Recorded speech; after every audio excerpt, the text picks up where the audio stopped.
За, Улаанбурхан өвчний эмнэлэг зүйн талаар мэдээлэл хүргье.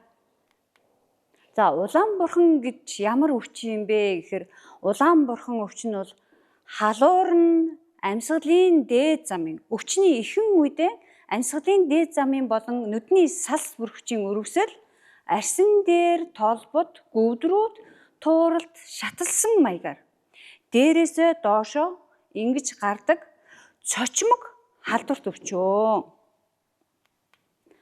За, эмнэлэг зүйн ямар хэлбэрээр явагддаг юм бэ гэхээр ер нь бол нийтлэг бус гэсэн хоёр үндсэн хэлбэрээр явагдаж байгаа. За, нийтлэг түгээмэл хэлбэр нь бол хөнгөн дунд хүнд гэсэн хэлбэрээр явагдана. За, нийтлэг бусд нь бол иргэн хүүхэд вакцинд хамрагдсны дараа хөнгөрүүлсэн хэлбэрээр хөнгөн маягаар явагдах нь шүү дээ. За, үүний дараагаар бол дархлаа тогтолцооны дутмагшилтай хүмүүст бол өвчин маань хүнд хэлбэрээр явагдах нэ.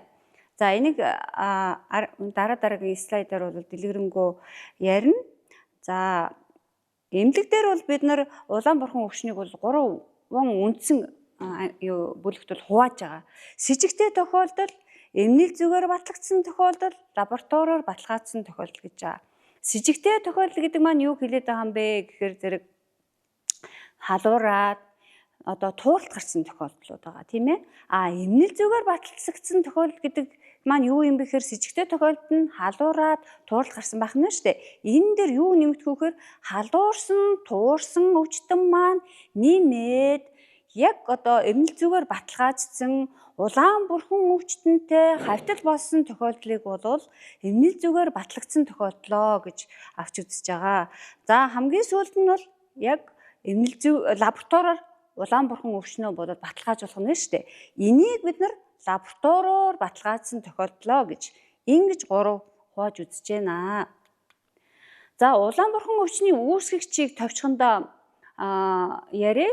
Улаанбурханы өвчний үүсгэгч маань ер нь бол РНХ агуулсан вирус. За, халдварын их уурхай.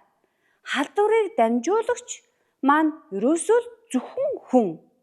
Тэгэхээр ямар нэгэн 3 дахь биет юм уу тийм ээ? Эрүүл тухайн хүн эмнэлэг зүгээр ингээд шинж тэмдэг илэрхгүйгээр өвчтэй байна гэсэн юм бол байхгүй байна шүү дээ. Ерөөсөө л халдварын их уурхай дамжуулагч нь зөвхөн өвчтэй хүн өөрөө. За, дараа нь халдвар маань агаар туслын замаар өвчтөн найтай ханиалгах үед жижиг агаарын туслаар болоод агаар цацагдаад ингээд халдварлнаа. За, халдварлалтын зэрэг бол хамгийн өндөртэй халдварт өвчний нэгд орж байгаа. Халдварлалтын индекс нь бол 96-аас 98%-тай. За, сүүлийн дархлаажуулалт гарахаас өмнө нэвтрэхээс өмнө яг Улаанбурхан өвчин маань бол хүүдний улиралд бусад вирус халдвартай адилхан хүүдний улиралд зовлон тохиолдож байсан бол сүүлийн үед бол хавар зуны улиралд бол илүүтэйгээр тохиолдож байна. За, үйлчлэл ер нь бол 8-аас 10 жилийн үйлчлэлтэй тохиолддог юм байна. За, эмнэлэг зүйгээ дахиад аваад үзье. Ерөөсөө түрүүн хэлсэн юм чинь ерөөсөө Улаанбурханаар дархлаагүй, вакцинжуулалтанд хамрагдаагүй. За, хүүхэд байхан бол ээж нь тийм ээ дөнгөж төрсэн хүүхэд байхан бол ээж нь магадгүй тэр 20 хэдэн настай хүүхэд дархлаажуулалтанд хамрагдаагүй ч юм уу Улаанбурханаар өвдөөгүй ийм хүнээс төрсэн хүүхэд бол ялангуяа 6-аас дээш сардаан бол өөрөө тэгээ тэр хүүхэд нь вакцинжуулалтанд хамрагдаагүй байх юм бол энэ Улаанбурхантай өвчтөнтэй хавьтал болсон бол 96-аас 98% халдвар авнаа. Халдвар авсан бол өвчин үүснэ гэж ойлгох хэрэгтэй байна. За, нас оролтын хувьд бол хэн хамгийн хүндрээд байна гэвэл ер нь бол манай улсад хамгийн сүүлийн үеийн дэгдэлт боллоо шүү дээ. 15-16 оны дэгдэлтийн үед бол 2 хүртэлх насны хүүхдүүд бол илүүтэй хүндэрч ирсэн. Тэгэхээр 2 хүртэлх насны хүүхдүүдийн дунд бол нас оролт бол харьцангуй өндөр байх нь шүү дээ. За, дараагаар нь өвчлөл маань хинд илүү хүнд явагдах нэ гэх юм дархлаа дарангуулгацсан ХДХ-ийн халдвартай тийм ээ. За, хавдартай. За, хүүхдүүд байхан бол хүнд төлбөрийн цус багталтай, рахиттай, тэжээлийн дутагдaltaй энэ хүүхдүүд маань бол илүүтэйгээр бол хүндээр өвчлөх нэ. тий хүн дээр өвчлөх нь тий. За ерөнхийдөө нэг энэ ойрын хавтал гэдэг энэ хамгийн сүүлд нь бичсэн байгаа. Энэ доз эффект буюу одоо өвчтөнтэй ойрын хавталд байгаа хүн бол яг тэр өвчтөн ханиах найтах үедээ хамгийн ихээр халдварыг ялгаруулж байгаа ойрын хавталтай хүмүүс бол илүү бас хүн дээр өвчлөх магадлал бол өндөр байх нэ. За энэ зурган дээр бүгдээрээ харъя. Ер нь Улаанборхон өвчний хамгийн ихний шинж тэмдэг бол халууралт байх нь. Өөрөөр хэлбэл одоо халдвар хордлогын шинжүүд халууралтаас гадна за бага насны хүүхэд бол хөхөө байх ч юм уу, уйлагнаад байх ч юм уу, хоолндоо дургу байх ч юм уу. За том хүнд бол толгоо өвдөх ч юм уу, дотор нь муу харах ч юм уу. Ийм халдвар хордлогын шинжүүд бол илэрнэ. За энэний дараагаар бол Улаанборхон өвчний хамгийн гол шинж тэмдгийн нэг юм бол арьсан дээгүүр толбод гөвдрөө тууралт гарнаа. За дараа нь Стимсоны гурвал гэж юм тийм ээ. Ханиалгах. Одоо энэ хүүхдийн зурган дээр бүгдээ харж байна шүү дээ тий. Хамар нь ингээд жоохон монцоогоо дулаагаа тавгандсан, уруул нь жоохон бэмгэнээ дулаагаа тавгандсан ийм юм байгаа нь тий. Тэгэхээр өвчний ихэнх үедээ бол яг хүүхэд том хүн бол ханиалгаж болно.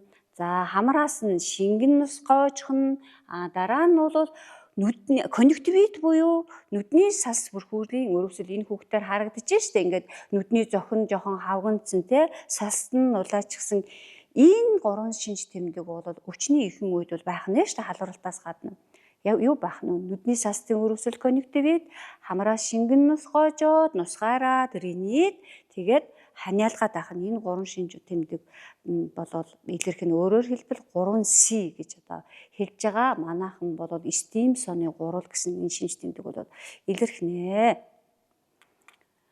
За эмнэлзийн үе шатын хувьд л ер нь Улаанборхон өвчнийг бол 3 ангилж байгаа. Тэгэхээр зэрэг өвчний нууц үеийн хугацаа ер нь дунджаар нэг 14 хоног. За багадаа 7, уртаслаа гэхэд бол нэг 18 хоногтой байгаа.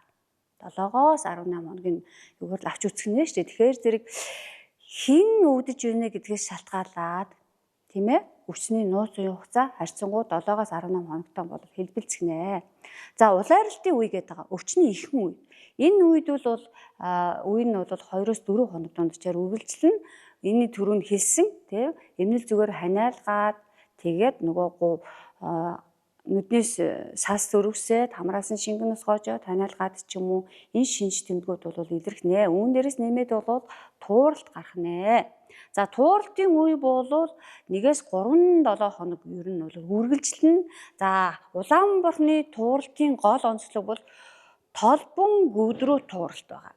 Арсны суур өнгө нь бол ерөнхийдөө бол өөрчлөгдөхгүй хоорондоо нийлэх хандлагатай ийм зүйл.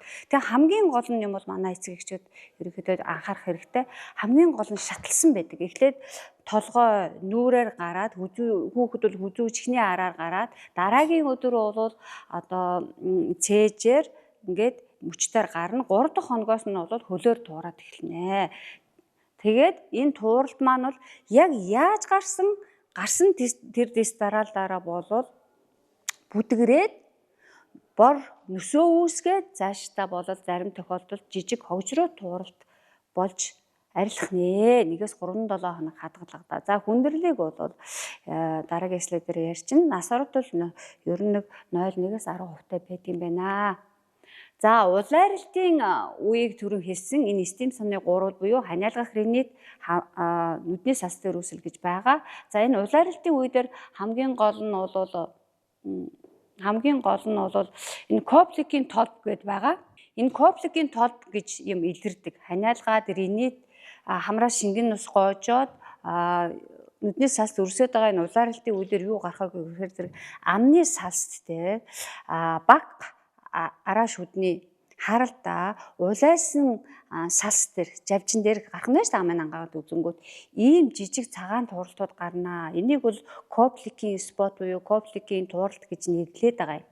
За тэрнээс гадна бас одоо хатуу зөөлөн тагнаад дээгүүр жижиг улаан тууралтууд бас гарна. Герман петихиний тууралт гэдэг. Энэ бол амны салстаар гарах нь шүү дээ тий.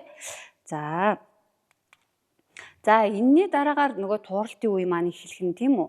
Та тууралт бол хамгийн гол онцлог нь түрүүн хэлсэн тийм ээ, юм чинь одоо нүүрнээс хүзүү чихний араас эхэлж эхний өдөр туураад дараагийн өдөр бол цээжээр мөчтөөр туураад тэгээд 3 хоногт доод мөчтөөр туурна. Энэ шаталсан байх бол хамгийн чухал оншийн ажил бүгдэлтэй юм байна. Энэ дээр бол хэдэл анхаарах хэрэгтэй. Ер нь бол энэ тэр зурган дээр харагдаж байна. Арсны сууринг нь өөрчлөгдөхгүй, арс нийлэнхүүдээ ерөнхийдөө улаан тууралтууд хоорондоо нийлсэн учраас том улаан харагданаа. За тууралтын 3 дахь өдрөөс нь бол түрүүн юм чинь хэлсэн тийм ээ. Тууралт дээрээсээ доош гарсан бол дээрээсээ доошоо яг л адилхан тууралт маань бүдгрээд хүрэн боронгийн нөсөө үүсгээ тэгээд хогжруу тууралт үүсээд энэ шаталсан маягаар бол нэг 3-7 хоног хадгалагдаад бол арилах нь байна. За энэ зурган дээр харж байна. Ерөнхийдөө насан туршидад бол тууралт бол маш тод илрэлтэй гардаг. За хүүхдэд бол түрүү хэлсэн тийм ээ. Энэ хүүхдээр харагдаж байна шүү дээ. Чихний араас эхлээд тууралт гарсан, нүүрээр тууралт гарсан. Магадгүй энэ бол тууралтын маань эхний 1 дэх хоног нь ахна шүү дээ. За ерөнхийдөө энийг бол иргэд маань бас анхаарч байх нь зүйтэй. Ер нь бол хөнгөрөөсөн улаан бурхан гэж хөнгөн хэлбэрээр бол тохиолдох нь энэ хэн тохиолдоод байгаа юм гэхээр зэрэг давтаажуулалтанд хамрагдсан иргэдэл бол улаан бурхан маань хөнгөн явцад тохиолдох нэ. Нөгөө ам дээр гараад байгаа кобликийн спот тийм ээ. Биеэр гараад байгаа тууралтууд нь бол шат дараалалгүй цөөн тоогоор бүдэг гарах нь ш нөгөө өсөж жилтэн бүр ажиглагдахгүй ч юм уу тийм ээ ингэж ажиглах тань. За хүн хэлбэр бол түрүү хэлсэн хэдий алдартай ч юм уу дархлаас суларсан хавдартай улсуудад бол хүн хэлбэрээр тохиолдохна. За насан туршид бол ер нь бол өвчин маань хүнд явцтай явагдана. За улайралтын шинжүүд нь түрүүн хэлсэнтэйгээ нүдний салсын өрөвсөл, хамрын өрөвсөл, ханиалгах энэ нь бол хүүхдүүдээс харьцангуй бага илрэлтэй байх нь. За хордлогын шинж ихтэй, халууралт өндөртэй, толгоо өвдөх ч юм уу тийм ээ. Ийм шинжүүд бол илүү тод илэрх нэ. За тууралт нь нөгөө толбон өдрөө тууралтаас гадна насан туршид бол дарахад арилахгүй цусрог тууралтууд бол зэрэгцэн гарч болох нэ. За гуйжилт бол илүүтэйгээр явагдана, жижиг хогжрол тууралтууд гарна гэж хэлсэн тийм ээ. За тэг хүндрэлүүдийн хэлбэр насан туршид бол энцефалит, менингоэнцефалит гэдэг юм уу ховор тохиолдох хүндрэлүүд бол тохиолдох нэ. За хүндрэлийг ер нь бол хоёрт хувилчиж байгаа. Өвчний эрт үеийн хүндрэл энэ нь бол вирусын маань өөрийн маань вирусын гаралтай хүндрэл. За хожуу үеийн хүндрэл нөгөө нөсөж үеийг гэдээсэн шүү дээ. Тууралтын 2-3 дахь 7 хоногоос нөгөө вирус дээрээс нь дахиад нян халдварлаад нянгийн гаралтай хүндрэлүүд бол тохиолдох нэ. За 2015-16 оны дэгдэлтийн үед манайд бол голдуу 2 хүртэлх насны хүүхдүүдийн дунд голдуу ерөөсөө л уушигны хатгаагаар л хүнтэрч ирсэн шүү дээ тий. Тэгээд уушигны хатгаа, уушиг цочмог гэмтэх хам шинж. За тэгээд үүний дээрээс бол суулгалт байж болно, дунд чихний өрөвсөл байж болно, төвөнхийн бач өрөөл, мохор олгоон өрөвсөл гэх мэт хүндрэлүүд бол тохиолдох нэ. За энэ зурган дээр та бүхэн харж байна. Энэ бол энцефалит байж болно, хатгаа байна, суулгалт байна. За нүдний талаас гарах, нүдний хараа алдагдах гэх мэт хүндрэлүүд бол тохиолдох нэ. За ялган онцлогоог бол эмнэлэг дээр ирсэн хойно бид нар бол хийн. Гол нь бол одоо эн чинь одоо өнөөдөр манай орчуулганд улаан эсрэг гэдэг өвчин байна. Стрептококкын гаралтай тууралт халдвар байна шүү дээ тий. Үүний дараагаар бид нар гар хөл ам гэж нэрлэдэг байгаа. Энтеровирусын халдварууд, хойдровирусын халдвар маань дотроо хэд хэдэн төрөлтэй байгаа. Энэ халдвараадаас ялган онцлно. За тэгэхэд эцэг эхчүүд ерөнхийдөө бол бас халуурхаас гадна хүүхчийн юунд харьцлаад байгаа. Ямар антибиотик юу хэрэглээд харьцлаад байгаа юм бэ? Энийгээ сайн анзаарч явах хэрэгтэй. Тэрнээс хойш одоо яг тууралт гарлаа гингүүд нь бас айц сандрах бас хэрэггүй. Харьцлаад байна уу? Яг юунд байгаадын тэр юмнуудаа бас сайн мэдчих хэрэгтэй байгаамаа. Тэгээд бусад тууралтад халдварт өвчнүүдээс бол ялган онцлноо бид. За онцлогоог бол одоо түрүүн юм чинь хэлсэн те сэжигтэй тохиолдол гэх юм бол өвчтнөөсөө цусыг аваад цуснд нь улаан бурхны эсрэг бий байна уугүй иммуноглобулин М гэдэг юм үзчихэж байгаа. За энэнийхээ дараагаар бодит хугацааны гинжин урвал PCR гэдэг манайх мэднэ те. PCR шинжилгээ хийгээд тухайн вирусийнхээ РНК-г бол илрүүлээд ингээд оншоо болоод гарцаагүй лаборатори бол баталгаажуулж байгаамаа. За эмчилгээний хувьд бол яг энэ одоо улаан бурхны вирус маань бүлгийн морбило вирус шүү дээ тий. Энэ вирусын эсрэг бол өөрөө зэмжлэг бол байхгүй. Тэгэхээр зэрэг яг одоо өвчтөн ирлээ гэхэд бид нар бол одоо шинж тэмдгийн болоод дархлаа дэмжих бусад вирусын эсрэг эмчилгээнүүдийг бол авнаа. За хүндэрсэн тохиолдолд хүндрэлийг бол зөвхөн эмнэлэгдэл эмчилнэ, тийм ээ. За А витамин бол ерөнхийдөө улаан бурхан энэ өвчний үед бол бидэнд чухал ач холбогдолтой. А витаминыг урьдчилан сэргийлэх эмчилгээний үед бол эмчилгээний тунгаар бол өгж байгаа. Тэгэхээр та бүхэн бол А витаминаа бол уух хэрэгтэй, хүүхдээ бол өгөх хэрэгтэй. За месцэслийн талаас гарах хүндрэлүүд түрүү хэлсэн тийм мухар олгой ч юм уу тийм ээ хүндрэлүүд гарах юм бол энэ эмчилгээ өгөөд эмнэлэгт стационарт хийх юм аа.